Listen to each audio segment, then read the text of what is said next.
सुखदं केवलं ज्ञानमूर्तिं द्वन्द्वातीतं गगनसदृशं तत्त्वमस्यादिलक्ष्यम् एकं नित्यमिमलमचलं सर्वधी साक्षभूतं भावातीतं त्रिगुणरहितं श्रीगुरुं तन्नमामि।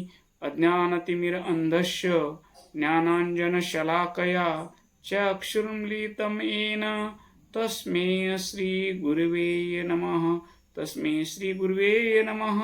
तस्मै श्रीगुरवे नमः। आपण संत शिरोमणी शिवयोगी मन्मथ माऊलीच्या अभंगावर चिंतन करत आहोत।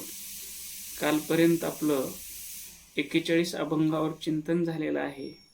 आज आपल्याला 42वा अभंग घ्यायचा आहे चिंतनासाठी।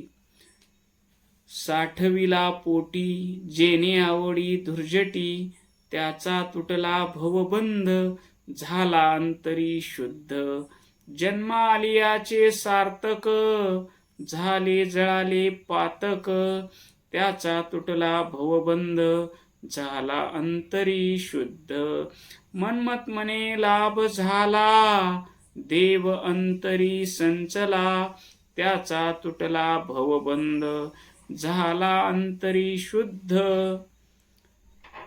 या अभंगातून संत शिरोमणी मन्मथ माऊली भक्ताचं जीवन सांगत आहेत। साठविला पोटी जेणे आवडी धुर्जटी त्याचा तुटला भवबंध झाला अंतरी शुद्ध। ज्या भक्तानं भगवंताला या देहामध्ये ओतप्रोत साठवलेला आहे, साठविला पोटी पोटामध्ये भगवंताला साठवणे ह्याचा तात्विक अर्थ काय? आपलं अन्न खाण्यामुळं पोट भरतं, तर भक्त प्रत्येक घास घेताना भगवंताचं नामस्मरण करतो, शिवाय नमा म्हणून अन्नाचा घास घेतो। प्रत्येक काम करताना भगवंताचं नाम चिंतन करतो आणि ते नाम चिंतन करताना कोणी करा म्हणून सांगितले असं नाही, आवडीनं करतो। आई जसं मुलावर आवडीनं प्रेम करते, छोटं मूल जसं आईवर आपली आई म्हणून आवडीनं प्रेम करतं, तसं भक्त आपल्या ईश्वरावर आवडीनं प्रेम करतो, आवडीनं त्याचं नामस्मरण करतो आणि त्याचं नामस्मरण करता करता त्याचं अंतकरण शुद्ध होतं आणि अंतकरण शुद्ध झाल्यानंतर त्याची संसारातली कोणतीच वासना शिल्लक राहत नाही। वासना शिल्लक न राहिल्यामुळं पुन्हा त्याचा जन्म होत नाही आणि जन्म न झाल्यामुळं त्याचा मृत्यू होत नाही, तो मुक्त होतो आणि त्याच्या जन्माचं सार्थक होतं, त्याची पाप सगळे जळून भस्मसात होतात। मन्मथ म्हणे लाभ झाला देव अंतरी संचला आणि त्या भक्ताला असा लाभ होतो की देव अंतरंगात भरून उरल्यामुळं त्याचं जीवन निर्मळ होतं, पवित्र होतं, सर्व काळ त्याला आनंदाची अनुभूती येते। असं या 4 चरणाच्या अभंगाचा सरळ अर्थ आहे। आता माऊलीचा हा अभंग सांगण्यामधला भाव काय आहे, त्या भावाचं आपण चिंतन थोडक्यात करू। अंतकरण शुद्धीसाठी शुद्ध आचरण पहिली पायरी आहे। शुद्ध आचरण, मग शुद्ध आचरण सांगणारे कोण? सद्गुरू। सद्गुरुनाथाला आपण शरण गेलं पाहिजे। सद्गुरुनाथ उपदेश करतात, तू प्रामाणिकपणे जीवन जगलं पाहिजे, इमानदारीनं काम केलं पाहिजे, तुझी दृष्टी पवित्र असली पाहिजे, पर स्त्रीकडे तू माते समान, माझी आई समान या भावनेनं तू बघितलं पाहिजे. पर द्रव्यावर, पर धनावर तुझा डोळा असला नाही पाहिजे.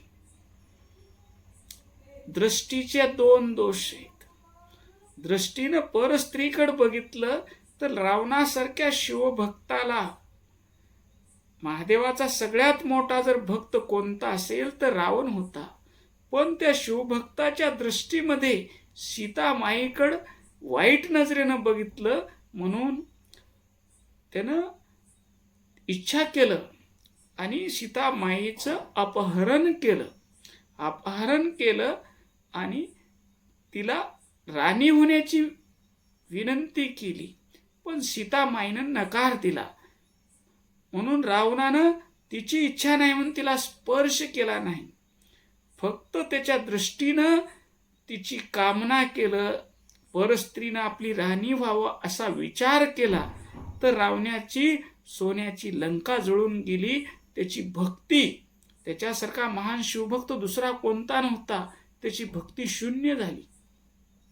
म्हणून आम्हाला जर भगवंताची प्राप्ती व्हावी वाटली, भगवान शिवाचं दर्शन, भगवान शिवाचा अनुभव, भगवान शिवाचा आनंदमय रूपाची अनुभूती जर आम्हाला या देहात घ्यायची असेल तर पहिली पायरी आहे आमचं आचरण शुद्ध पाहिजे, आमची दृष्टी पवित्र पाहिजे.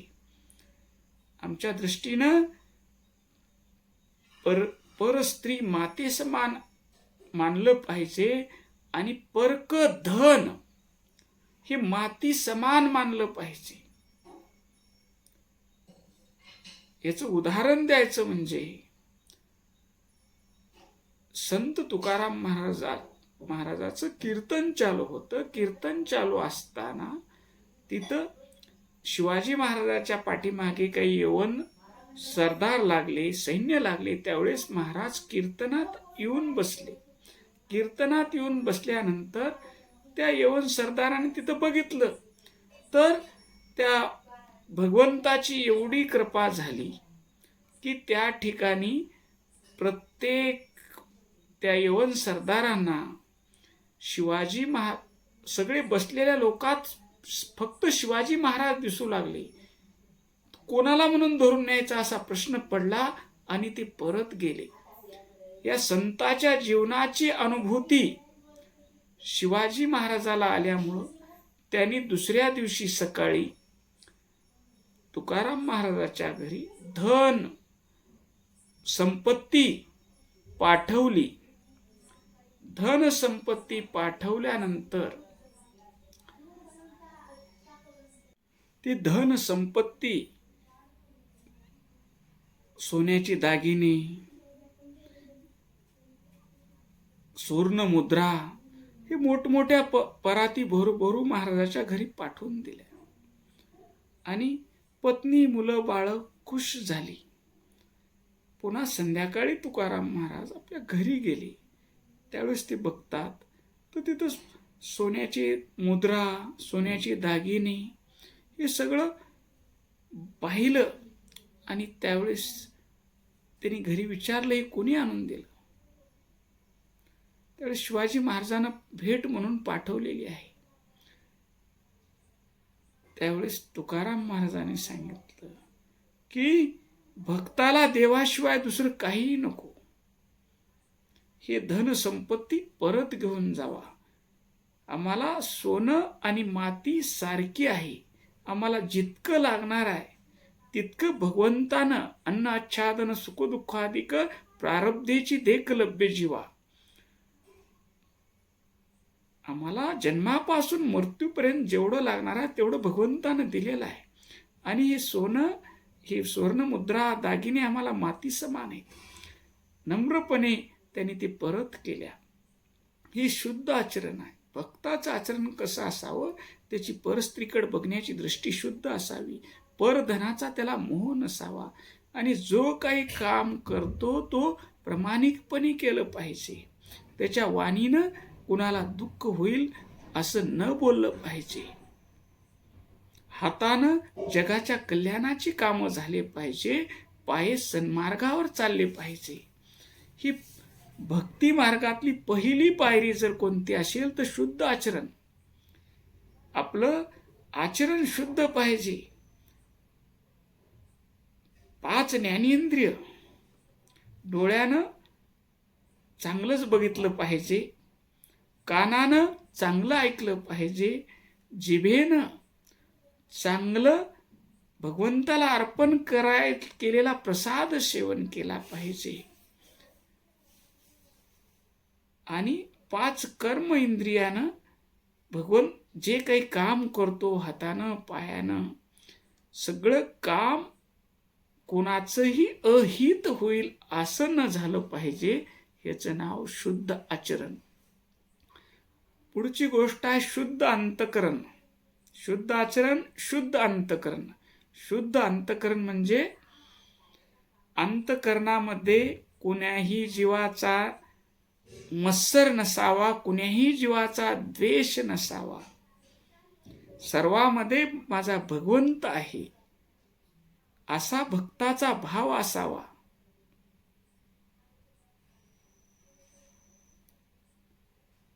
अद्वेष्टा सर्व भूतानां, सर्व प्राणी मात्राविषयी द्वेष रहित ज्याचं अंतकरण आहे. मैत्र करून येवच, सर्व प्राणी मात्राविषयी मित्रत्वाचा भाव आहे, प्रेमाचा भाव आहे, स्नेहाचा भाव आहे, आणि त्याच्या हृदयामध्ये दीन दुबळ्याविषयी करुणा आहे, प्रेम आहे. निर्ममो, त्याला कशाचाच मोह नाही, आणि मी करता असा त्याच्या अंतकरणात भाव नाही. सर्व काही भगवंत माझ्याकडून करून घेत आहे असा त्याचा भाव असतो. असं अंतकरण झाल्यानंतर आमचं शुद्ध अंतकरण होतं.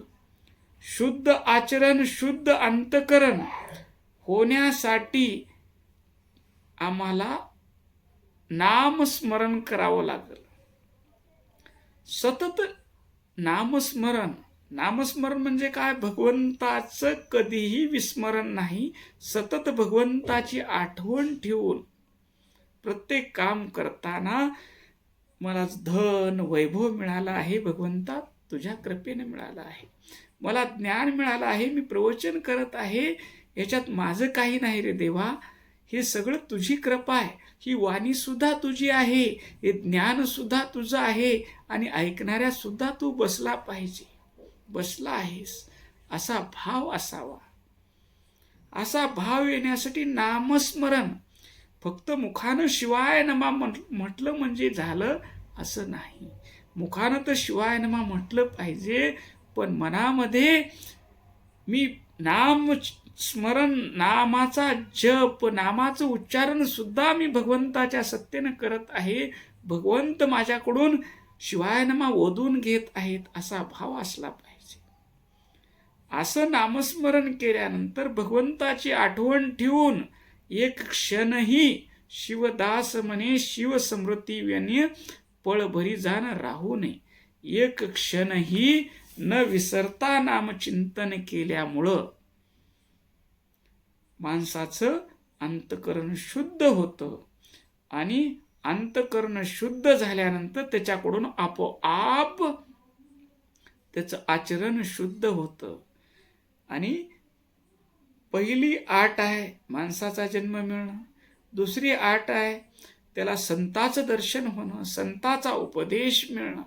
संताचा उपदेश मिळाल्यानंतर प्रयत्नपूर्वक नामस्मरण करणं, मुखानं शिवाय नमा म्हणणं, आणि प्रत्येक हातानं काम करताना माझ्या देवाला हे काम आवडेल का, डोळ्यानं पाहताना मी हे बघितलेलं माझ्या देवाला आवडेल का, तोंडानं बोलताना मी मग बोललेलं माझ्या देवाला आवडेल का, काही खाताना माझ्या देवाला हे आवडेल का, हा विचार करणं म्हणजे शुद्ध अंतकरण. आणि या शुद्ध अंतकरण झाल्यानंतर जे काही कार्य होईल ते सगळं शुद्ध आचरण होईल. आणि अशा भक्ताचं जीवन माऊली सांगतात 60वीला पोटी, बस भगवंताशिवाय मला दुसरं काही नाही, अवघा आनंदाचा काळ पोटी भरला जास्वनी, माझ्या पोटामध्ये भगवान शिव आहेत, माझ्या हृदयामध्ये भगवान शिव आहेत, माझ्या नेत्रानं पाहणारे भगवान शिव आहेत, माझ्या कानानं ऐकणारे भगवान शिव आहेत, माझ्या वाणीनं बोलणारे भगवान शिव आहेत आणि माझ्या हातानं काम करणारे भगवान शिव आहेत. असा 60वीला पोटी जन पूर्ण देहामध्ये भगवान शिवाचा निवास, भगवान शिवाचा वास, ह्याची अनुभूती घेतली आणि आवडीनं 60वीला पोटी जेने आवडी दुर्जटी त्याचा तुटला भवबंध, त्याचा जन्म मृत्यूचा फेरा चुकला, कारण तो कोणाचाही द्वेष करत नाही आणि कशाची आसक्ती करत नाही. जे आहे ते भगवंताची इच्छा या भावनेनं राहतो. म्हणून कशामुळे त्याचा भवबंध तुटला? तो अंतरी शुद्ध झाल्यामुळे. पुढं म्हणतात, जन्म आलियाचे सार्थक, माणसाचा जन्म मिळाला, सद्गुरूची संगती मिळाली आणि सतत नाम चिंतन करता करता आतापर्यंत झालेले पाप सगळे जळून गेले. शिवनाम अग्नी पाप ते अरण्य, जाळीतो कारुण्य महिमा मोठा. जन्म आलियाचे सार्थक, झाले जळाले पातक, त्याचे पाप सगळे नष्ट झाले आणि भगवान शिवाची भक्ती केल्यामुळं त्या भक्ताला लाभ झाला. म्हणत म्हणे लाभ झाला देव अंतरी संचला. म्हणत माऊली म्हणतात त्या भक्ताला लाभ झाला. सगळ्यात मोठा लाभ म्हणजे 1 कोटी रुपयाची लॉटरी लागणं लाभ नाही. लॉटरी लागली तर बरेच लोक आता या पैशाचं काय करायचं म्हणून अटॅक येऊन गेले. बऱ्याच लोकाला काही इन्कम टॅक्सची धाड लागल का नाही, धाड पडल चिंता आहे. झोपीची गोळी खाऊन झोपावं लागतंय. धन तुम्हाला सुख देऊ शकत नाही. पत्नी, मुलं, बाळ हे सगळं तुम्ही काम करेपर्यंत, पैसा कमेपर्यंत तुमचे, तुम्ही बसू पडल्यावर तुमचा कोणीही नाही. म्हणून माऊली म्हणतात भगवंताचं चिंतन असणं, भगवंतावर विश्वास ठेवणं. देवा मी तुझा आहे आणि तुझ्याशिवाय माझं कोणीही नाही, एवढा विश्वास ठेवल्यानंतर भगवंत त्याची नौका पार पाडतो, त्याला या भवसागरातून तरुण नेतो. आणि माऊली म्हणतात मनमत म्हणे लाभ झाला देव अंतरी संचला. तुमचं आमचं भाग्य आहे.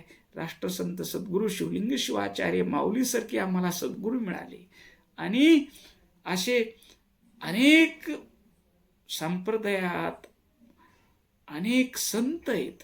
ज्यांना निस्वार्थपणे उपदेश करणाऱ्या सद्गुरूचा लाभ झाला आणि त्यांनी दिलेल्या उपदेशानं, त्यांनी दिलेल्या नामाचं चिंतन करून आपलं जीवन भगवंताला समर्पित केले आणि त्यांना आनंदाची प्राप्ती झाली. आनंदाची प्राप्ती म्हणजे देव अंतरंगात संचने, देवाचा अंतरंगात प्रकाश असणे. असा प्रकाश तुमच्या आणि माझ्या जीवनात नित्य दरवळावा. ओम शांती शांती शांती.